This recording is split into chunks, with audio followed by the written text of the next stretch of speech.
আমরা এদের দোকানদারি করতেছি, এদের মাল সব নিয়ে যাচ্ছি। আপনারা সবাই আসেন। হ্যাঁ, সুন্দর সুন্দর মাল আছে।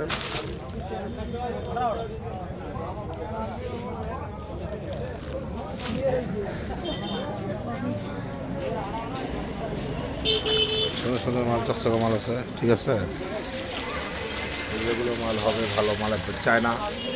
হ্যাঁ, যেগুলো মহিলার মধ্যে হিলের মধ্যে হবে। হ্যাঁ হ্যাঁ, আর এ পাশে আছে বাচ্চাদের মাল, বাচ্চাদের সুন্দর সুন্দর মাল আছে। হ্যাঁ, বাচ্চাদের মাল নিলে হবে, এটা হবে ছেলেদের জন্য, এটা হবে ছেলেদের বাচ্চাদের। এই যে ঠিক আছে, এগুলো সুন্দর সুন্দর মাল। পুরুষের জন্য এগুলো হবে পায়ে পায়ে। হ্যাঁ, ছোটো ছোটো বাচ্চা মেয়েদের জন্য এগুলো হবে। ঠিক আছে, লেডিস জন্য এগুলো হবে, এই যেগুলো। ঠিক আছে, আপনারা যারা খরচ করবেন এই উপলক্ষে আসেন, বিশেষ ছাড় দিয়ে আপনাদের মাল দেওয়া হবে। ঠিক আছে, আপনারা আসেন। ধন্যবাদ সবাইকে। আসসালামু আলাইকুম।